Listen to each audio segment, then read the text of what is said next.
Labubu, मुस्कान के पीछे का अंधेरा। पुणे शहर की ठंडी हल्की सी बारिश वाली एक शाम थी। हवा में मिट्टी और गीली पत्तियों की खुशबू घुली थी। कॉलेज के हॉस्टल में रहने वाली 19 साल की प्रिया अपने कमरे की खिड़की से बाहर देख रही थी। सड़क पर पानी की बूंदें स्ट्रीट लाइट की रोशनी में चमक रही थी। उसका हॉस्टल बिल्कुल नया था, लेकिन उसके पीछे एक पुराना जर्जर गोदाम खड़ा था। वहाँ कोई नहीं जाता था, क्योंकि कहा जाता था कि वहाँ कई साल पहले एक लड़की गायब हो गई थी। उस दिन प्रिया की बचपन की दोस्त श्रेया अचानक हॉस्टल आई।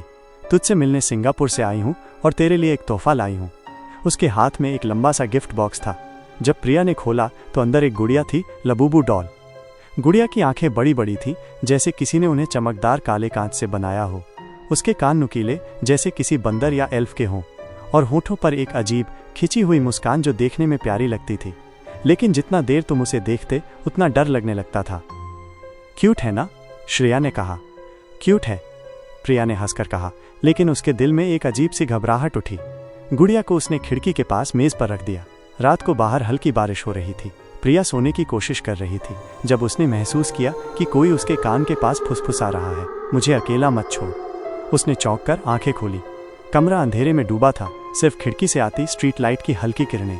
गुड़िया उसी जगह बैठी थी, लेकिन उसका चेहरा अब खिड़की की ओर नहीं बल्कि प्रिया की ओर था। अगले कुछ दिनों में अजीब चीजें होने लगी। कभी कमरे का दरवाज़ा खुद ब खुद खुल जाता, कभी लाइट झपकने लगती। एक दिन प्रिया हॉस्टल के कॉमन रूम में सीसीटीवी फुटेज देख रही थी, जिसमें उसके कमरे का दरवाज़ा धीरे धीरे खुल रहा था और लबूबू डॉल मेज से गिरकर दरवाजे के पास आ गई थी। वार्डन ने कहा हवा होगी, लेकिन उस दिन खिड़कियां बंद थीं और दरवाज़ा लॉक था। एक रात प्रिया पढ़ाई कर रही थी और अचानक उसे दीवार पर एक परछाई नजर आई। वो लबूबू डॉल की परछाई थी, लेकिन लंबाई इंसान जितनी। उस परछाई का सिर हिल रहा था, जबकि गुड़िया मेज पर बिल्कुल स्थिर बैठी थी। प्रिया का गला सूख गया। उसने लाइट ऑन की और परछाई गायब हो गई। डर और जिज्ञासा में प्रिया एक दिन पीछे वाले गोदाम में चली गई। वहाँ टूटी अलमारियाँ, पुराने खिलौने और धूल से ढकी फाइलें थीं। एक फाइल में लिखा था केस नंबर 47 2003। तस्वीर में एक छोटी लड़की थी जिसके हाथ में वही लबूबू डॉल थी। नोट्स में लिखा था अनवी, उम्र 7 साल, रहस्यमयी तरीके से गायब, आखिरी बार हॉस्टल के पीछे गोदाम के पास देखी गई। प्रिया के हाथ कांपने लगे। उस रात प्रिया ने सपना देखा, वो गोदाम में खड़ी है और लबूबू डॉल उसके पैरों में गिरकर कह रही है, मुझे यहाँ मत छोड़, मैं भी तेरे जैसी थी, इंसान। सुबह उठते ही उसने देखा, उसके हाथ पर छोटे छोटे नाखूनों के गहरे निशान थे। लबूबू अब मेज पर नहीं बल्कि उसके बिस्तर पर बैठी थी, उसके सीने के पास। धीरे धीरे प्रिया का व्यवहार बदलने लगा। वो कम बोलने लगी, अंधेरे में ज़्यादा समय बिताती और उसकी मुस्कान बिल्कुल लबूबू जैसी हो गई। हॉस्टल की एक लड़की आर्या को शक हुआ। उसने रात को प्रिया के कमरे में सीसीटीवी लगाया। फुटेज में जो दिखा वो किसी की भी रूह कपा दे। रात 3:11 प्रिया बिस्तर पर बैठी थी और लबूबू डॉल धीरे धीरे रेंगते हुए उसकी गोद में चढ़ी। फिर प्रिया का चेहरा और लबूबू का चेहरा एक जैसा हो गया, माइनस वही लंबी मुस्कान, वही काली आंखें। सुबह प्रिया गायब थी, कमरे में सिर्फ लबूबू डॉल थी, लेकिन अब उसकी आंखें बिल्कुल इंसानों जैसी लग रही थीं। हॉस्टल प्रशासन ने गुड़िया को एक लकड़ी के बॉक्स में बंद कर दिया और गोदाम में ताला लगा दिया। लेकिन 1 साल बाद हॉस्टल रेनोवेट हुआ। पहले ही दिन एक नई लड़की ने गोदाम के पीछे से एक प्यारी सी गुड़िया पाई। ओह कितनी क्यूट है, मुस्कान तो देखो। नई लड़की का नाम था रिया। वो भोपाल से पुणे आई थी और अभी अभी हॉस्टल में शिफ्ट हुई थी। कॉलेज की पहली शाम को ही उसने गोदाम के पीछे पड़े कबाड़ में वो गुड़िया देखी, धूल से ढकी, लेकिन उसकी मुस्कान अब भी वैसी ही थी, अजीब, खींची हुई और डराने वाली। रिया ने उसे साफ किया और अपने कमरे की टेबल पर रख दिया। लकी डॉल लगती है, शायद मुझे पॉजिटिविटी दे, उसने सोचा। शुरुआत में सब सामान्य लगा, लेकिन तीसरे दिन उसने नोटिस किया कि उसकी फ्रेंड्स उससे कह रही थी, रिया तेरा हंसना अजीब हो गया है, बिल्कुल नकली सा लगता है। रिया को हैरानी हुई, क्योंकि उसे लगा वो सामान्य ही मुस्कुरा रही है। लेकिन आईने में जब उसने खुद को देखा तो उसके होंठ अस्वाभाविक रूप से खिंचे हुए थे और आंखें चमकदार काली लग रही थीं। रात को अक्सर उसे सुनाई देता, मैं अकेली नहीं रहना चाहती, तू तो मेरी जैसी है। वो सोचती शायद दिमाग की थकान होगी। लेकिन एक दिन हॉस्टल की लाइब्रेरी में बैठी थी, तभी उसकी नज़र खिड़की के शीशे पर गई। वहाँ उसका अपना चेहरा नहीं था, बल्कि लबूबू डॉल का चेहरा था उसकी जगह पर। उसकी धड़कनें तेज हो गईं।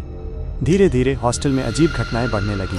कभी किसी लड़की के बाल अपने आप खिंच जाते, कभी कोई बिस्तर पर खून जैसी लकीर देखता, और हर बार जब कुछ होता लोग देखते कि रिया की मुस्कान और गहरी हो गई है। एक रात रिया की रूममेट ने हिम्मत करके पूछा, रिया ये डॉल तू बाहर क्यों नहीं फेंक देती? रिया ने उसकी तरफ देखा। उसकी आंखें बिल्कुल काली हो चुकी थी और बोली, वो डॉल है ही नहीं, वो मैं हूँ। रूममेट चीख कर बाहर भागी। लेकिन सुबह जब लोग लौटे तो कमरे का दरवाज़ा अंदर से लॉक था। जब तोड़ा गया तो अंदर सिर्फ लबूबू डॉल थी और उसके होठों पर वही मुस्कान थी, लेकिन इस बार रिया की आंखों जैसी इंसानी झलक लिए हुए। अब हॉस्टल की कहानियों में कहा जाने लगा कि जब भी कोई नई लड़की वहां आती है, डॉल खुद को उसके कमरे तक पहुंचा लेती है और हर कुछ सालों में एक लड़की गायब हो जाती है। गोदाम की दीवार पर आज भी कोई आधी रात को छोटे छोटे हाथों के खून से सने निशान देखता है। हॉस्टल में आए हुए रिया को गायब हुए सिर्फ 3 महीने बीते थे, लेकिन उस घटना के बाद हॉस्टल का माहौल ही बदल गया था। हर कोने में अजीब सी चुप्पी थी, जैसे दीवारें खुद कुछ छुपा रही हैं। वार्डन अंजलि अक्सर रात को चौकसी करती थी। उसे पता था कि हॉस्टल का इतिहास अच्छा नहीं रहा। उसने अपने पुराने रिकॉर्ड निकाले। हर 10 से 12 साल में एक लड़की रहस्यमयी तरीके से गायब हुई थी और हर बार रिपोर्ट में एक ही चीज़ दर्ज थी। आखिरी बार उसके कमरे में एक अजीब डॉल देखी गई थी। वार्डन ने तय किया कि वो गोदाम को फिर से चेक करेगी। रात के 2 बजे टॉर्च लेकर वो अकेली गोदाम में उतरी। वहाँ चारों तरफ टूटी अलमारियाँ, धूल, मकड़ी के जाले थे, लेकिन बीच में एक लकड़ी का बॉक्स रखा था जिस पर केस नंबर 47 एनवी लिखा हुआ था। जैसे ही उसने बॉक्स छुआ, उसे भीतर से किसी छोटे बच्चे की हंसी सुनाई दी। टॉर्च की रोशनी जैसे ही उस बॉक्स पर पड़ी, वो हल्का सा हिला और ढक्कन अपने आप खुल गया। अंदर सिर्फ धूल थी, लेकिन वार्डन की टॉर्च अचानक बंद हो गई। अंधेरे में उसे लगा कोई छोटा सा साया उसके चारों तरफ घूम रहा है। उसकी सांसें भारी होने लगी। अचानक पीछे से किसी ने धीमे से फुसफुसाया, तू भी तो अकेली है, हमें ज्वाइन कर ले।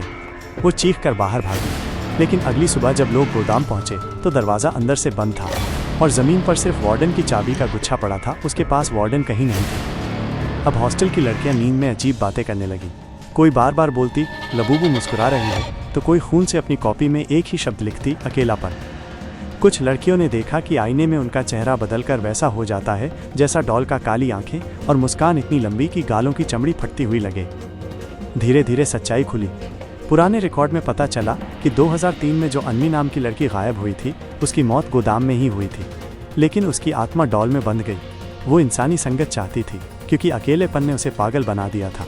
हर नई लड़की, हर मासूम चेहरा उसे अपनी तरह खींच लेता। लबूबू असल में डॉल नहीं थी, वो एक आधा अधूरा इंसान थी जो अपने अकेलेपन को मिटाने के लिए मुस्कान उधार लेती थी, और जब कोई लड़की उसकी मुस्कान पहन लेती तो खुद धीरे धीरे गायब हो जाती। आज भी हॉस्टल की टॉप फ्लोर पर एक कमरा हमेशा बंद रखा जाता है। कहते हैं रात को वहाँ से हंसने की आवाज़ आती है, कभी बच्चों की, कभी बड़ों की, और जिसने भी उस कमरे में झांकने की कोशिश की या तो गायब हो गया या फिर उसकी मुस्कान कभी वापस सामान्य नहीं हुई।